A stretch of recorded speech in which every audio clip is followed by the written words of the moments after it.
juga sama saya.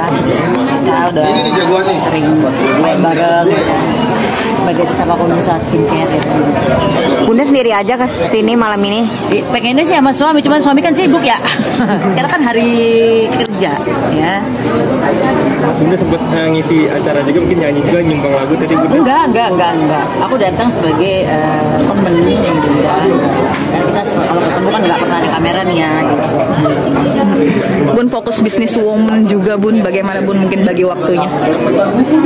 Kebetulan kan kantor tuh di rumah, jadi aku nggak terlalu dalam arti justru malah kalau mau lebih parah tuh sebenarnya kalau yang zaman dulu nyanyi lebih sering terbang-terbang kan. Kalau yang sekarang malah enak kantor di rumah, jadi anak bisa ketemu di rumah ya kan, walaupun di rumah pun kerja misalnya gitu, tapi paling tidak anak-anak tuh bisa anytime ketemu ibunya lah gitu loh. Kalau zaman dulu kan kita harus terbang ke mana-mana, cuma bedanya kalau sekarang aku kan terbangnya ke luar negeri nemenin suami ya gitu. Gitu. Ini emang permintaan suami juga nggak sih Bun? Untuk ngurangin entertain dan enggak. Memang zaman aku sebelum ketemu Mas Irwan, emang aku sudah kayak udah bosen aja sama dunia musik, jadi memang aku udah fokusnya ke dunia dagang aja gitu. Gitu. Ini bakal diwarisin juga buat anak-anak nggak sih Bun? Pastinya. Kalau nggak diwarisin udah dijual, itu aja kan nggak sepusing. Anak-anak kayak kerja sendiri cari duitnya gitu kan. Gitu. Udah ngomongin anak-anak dong, gimana kabar El sama Syifa? Ya doain aja kalau El sama Syifa ya. Kita nggak tahu seperti bapak mereka, apakah mereka udah jadian atau mereka TTM, aku nggak ngerti, jujur nggak ngerti gitu. Tapi ya kita doakan semoga kalau emang anaknya senang ya aku bener-bener bahagia. Kemarin kan dia disepil sama Bunda, katanya siapa yang kondangan bareng itu pacarnya gitu. Itu ya namanya juga aku tuh iseng gitu, demi Allah aku iseng gitu tuh kondangan dia bawa ada orang ya kan. Jadi ya kalau aku bilang pacarnya itu aku iseng nyeletuk aja, namanya aku juga ceplos-ceplos ya gitu. Jadi aku nggak tahu apakah mereka pacaran atau enggak, sama sekali belum tahu sampai hari ini karena aku belum ketemu El. Tapi katanya ada yang bilang yang emang Bunda sebenarnya mah comblangnya juga lewat Tisa gitu. Oh iya, kalau itu kan sempat waktu itu kan saya dengar si El juga, aku dengar dari siapa ya, itu ada si Syifa tuh lagi putus tuh, itu Tisa tuh kenalin dong gitu loh, Oma kok kenalin, deketin dong gitu kan. Mereka kan sudah udah kenal, udah si kalian udah main bareng, tuh deketin tuh cepetan comblangin gitu. Cuman iseng gitu doang, nyelotok gitu doang gitu. Tapi sejauh ini Bunda kenal Syifa mungkin bagaimana Bunda sampai akhirnya pengen coba kenalin deh sama anak gue gitu kan? Syifa sosok gimana sih buat Bunda? Aku sih baru pertama kali, cuma sekali ketemu ya, jadi ya mungkin karena memang itu lagi di launchingnya Rosa, dokumenternya bersama Mas Irwan, kebetulan Mas Irwan bikin filmnya Rosa, jadi memang ya namanya juga pertama kali kenal ya pasti ya masa cemberut juga mungkin ya. First impressionnya sih baik, humble gitu. Berbalas makanan juga Bun? Iya, sering dikirimin sebelum itu akhirnya waduh ini harus balas nih ya kan, karena kan aku sebenarnya jujur nggak terbiasa untuk kirim makanan ya, tapi karena udah 2 kali dikirimin makanan, mau nggak mau aku harus balas ya kan. Baru kirimin makanan udah dikirim lagi, balik lagi, jadi yang ya udah kalah inilah, kalah cepat. Tapi ini kode restu nggak sih Bun? Loh, kalau restu sih aku merestui anak-anak dengan siapa aja, yang penting mereka bahagia, asal mereka bahagia. Kalau mereka nggak bahagia ya aku merestui mereka untuk berpisah gitu loh. Karena kan intinya kehidupan adalah kalau kamu tidak berbahagia dengan apa yang di sekeliling kamu, dengan hubungan yang toksik, mendingan kamu cabut aja gitu loh. Sebelum janur kuning bener-bener Anda berdiri tegak kan, jadi masih dalam usia masih bisa pilih-pilih lah gitu. Tapi kan pada saat pilih-pilih itu juga pilih jangan sembarangan, dalam arti kamu juga harus benar-benar memilih yang mana yang paling enak buat paling nyaman sama kalian. Bun, ini kan kemarin kan El nyusul. Dari El sendiri udah ceritain lagi kalian sendiri, jelasin, curhat. Enggak, kalau kita cuma ngeceng-cengin doang. Kita mah ketemu kita ceng-cengin paling seneng, bukan malah nanya enggak, interogasi mah enggak, karena emang paling cuman jadian belum gitu doang. Bun, kemarin kan El nyusul. Kasih pesan juga katanya aku bukan mertua yang itu loh, yang galak loh gitu. Kan aku ngomongnya bukan hanya untuk Syifa. Aku kan punya ada Tisa, ada Alisa ya kan.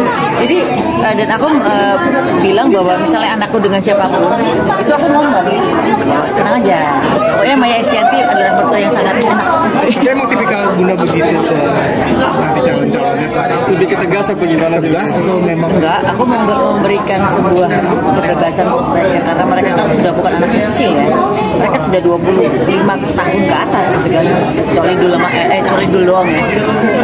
25 tahun tuh udah nggak bisa kita atur sebagai anak ya kan, karena mereka sudah punya dunianya dan mereka sudah mandiri, sudah bekerja. Jadi kita sebagai orang tua hanya bisa memberikan saran pengarahan. Dalam arti pengarahannya bukan maksa, tapi memberikan sebuah gambaran bahwa kehidupan itu begini loh. Jadi kalau misalnya aku ngatur anak-anak nggak mungkin. Termasuk kemarin El nyusul Syifa ke Bali itu maksudnya izin atau cerita ke bundanya gimana nih?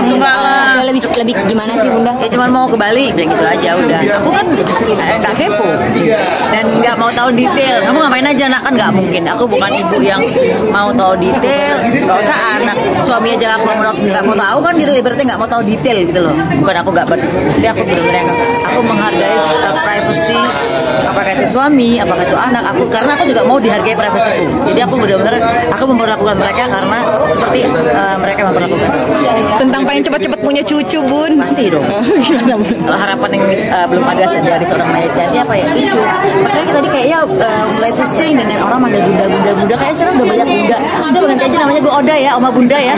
Berarti pengen dipanggil Oma segera mungkin ya bunda. Soalnya udah banyak banget yang manggil bunda.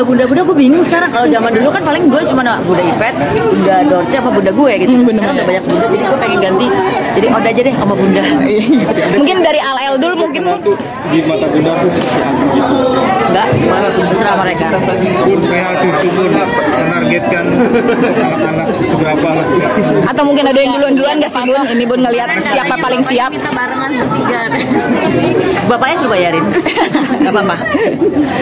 Kalau bertiga rasanya kan aneh ya, karena kan itu ada 3 keluarga yang nggak bisa digabung jadi satu gitu kan ya. Tapi kalau mau bertiga ya silakan aja. Walaupun secara mitos ya kan, aku pernah mengalami gitu bahwa aku menikah bersama kakakku barengan tahunnya bercerai dua-duanya. Jadi ya ada traumatik di situ. Tapi kalau mereka mau menikah barengan ya kenapa tidak gitu kan. Tapi ya sekali lagi kadang-kadang ada kita serahkan lagi ke Allah ya kan. Kita nggak bisa memaksakan tiga-tiganya nikah bareng. Itu pikir anak itu barang ya kan, disuruh-suruh dipaksa-paksa bisa nggak bisa. Tapi kan benar-benar yang anak-anak terserah mau nikahnya siapa-siapa dulu. Siapa? Anak-anak belum sih bun. Ayo nikah, pengen punya cucu nih gitu. Oh enggak. Aku enggak pengen. Ayo nikah, pengen punya cucu enggak. Karena buat aku pernikahan itu adalah waktunya Allah, bukan waktu aku. Cuma kita pasang anak-anak waktunya. Cuma kita bilang Maya harus begini. Kalau misalnya itu anak-anak maksa aku, ayo udah nikah aja. Lah, menurut lo jodoh masih dari siapa? Dari Allah. Tapi anak sendiri membatasi usianya nggak sih bunda? Anak-anak punya target kan? Iya, jadi dia maunya mentoknya umur berapa kan terserah anak-anak. Nah dari anak-anak terserah anak-anak.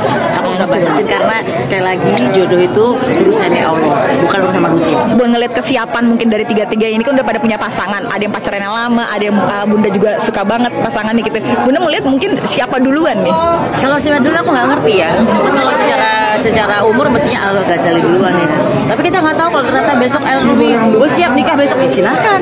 Atau Dulu Jailani ternyata bilang gue siap nikah besok ya silakan. Aku sih nggak akan tidak melarang mereka siapa duluan.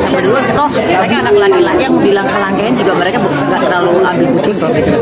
Kita ya memang orang Jawa, tapi kadang-kadang kalau masalah cowok dilangkah-langkahin namanya juga cowok ya kan. Jadi cewek agak-agak gimana gitu kan. Tapi kan cewek juga nggak apa-apa juga dilangkahin. Aku dulu juga nikah sama bapaknya anak-anak juga dilangkahin kok, ngelangkahin kakakku gitu. Jadi mereka ada penerapan seperti itu ya bun ke anak-anak untuk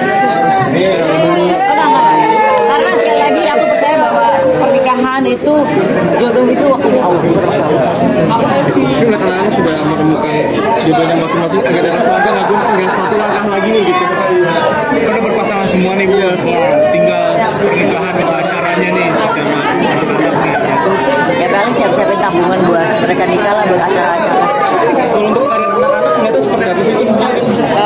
Aku tidak pernah memberikan sebuah ini harus jadi ini, tapi terserah anak-anak, yang penting mereka happy dan alhamdulillah anak-anak sudah tidak bergantung pada kedua orang tua. Mereka sudah mandiri, sudah punya uang sendiri, nggak minta uang jajan sama bapaknya lah gitu. Oh dapat hadiah sih masih ya gitu. Kita yang malah pengen kasih hadiah gitu kan, karena udah lama kangen nggak dimintain duit nih gitu. Oke. Kalau untuk pesan untuk anak-anak masa depannya mereka seperti apa mungkin? Pesan apa ya, sekali lagi aku ulangi selalu katakan karena ini juga buat kalian semuanya ya gitu. Kita kalau udah punya pasangan ingat jangan pernah menyakiti hatinya. Kemudian kalau udah terikat komitmen jangan pernah selingkuh, karena kan kalau selingkuh itu kan artinya siap menghancurkan komitmen dan kehilangan sebuah sebuah keluarga ya kan. Terus kemudian jangan pernah menduakan wanita, kemudian juga bertanggung jawab sebagai kepala keluarga. Kamu ini laki-laki ini harus menafkahi, memberikan kehidupan buat istri kamu. Terima kasih.